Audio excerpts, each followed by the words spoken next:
सब्र का फल। हज़रत सुलेमान अलैहिस्सलाम के दौर में एक शख्स ने एक खूबसूरत परिंदा खरीदा। वो जब चहचहाता तो निहायत दिल फरेब और खुश मिजाज आवाज़ से वो शख्स बहुत मसरूर होता, गोया इस परिंदे की आवाज़ बहुत ही सुरीली और प्यारी थी। एक दिन अचानक इस पिंजरे के पास इसी के जैसा एक और परिंदा आया और अपनी ज़बान में कुछ बातें की और चला गया। पिंजरे में मौजूद परिंदा बिल्कुल खामोश हो गया, गोया ऐसा हो गया जैसे वो गूंगा परिंदा है। इसके मालिक ने 2-3 दिन इंतजार किया मगर परिंदा बिल्कुल खामोश।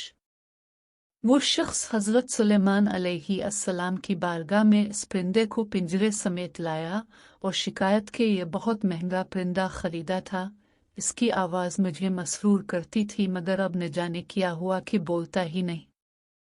हज़रत सुलेमान अलैहिस्सलाम जो जानवर, चरिंद, रिंद सब की बोलियां जानते थे, ने इस परिंदे से पूछा, क्या वजह है जो तुम खामोश हो गए हो?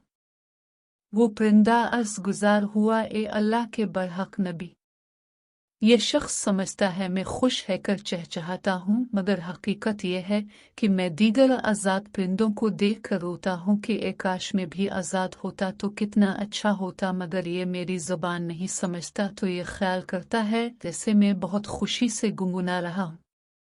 फिर एक दिन मेरा एक हमजिन्स मेरे पास आया और कहा कि ये शख्स तेरी ज़ुबान नहीं समझता बल्कि समझता है कि तो बहुत सुरीली आवाज़ के साथ खुशी खुशी चहचहा रहा है। अगर तुम इसकी कैद से आज़ाद होना चाहते हो तो रोना छोड़ दो, बोलना फरियाद करना भी छोड़ दो कि इस पर तुम्हारे अल्फाज असर ही नहीं करते क्योंकि ये तुम्हारे दर्द को समझ ही नहीं सकता। बस फिर किया था, मैं तब से खामोश है कर सब्र कर रहा हूँ। हज़रत सुलेमान अलैहिस्सलाम ने इस शख्स से कहा कि पिंजरा खोल दो और उसको आज़ाद कर दो क्योंकि अब ये पिंजरे में कभी नहीं बोलेगा।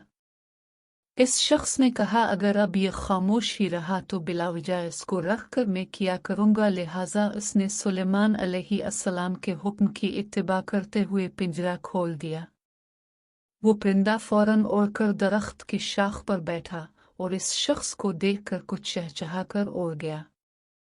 इस शख्स ने हज़रत सुलेमान अलैहिस्सलाम से अर्ज़ की कि ये क्या कहकर गया है?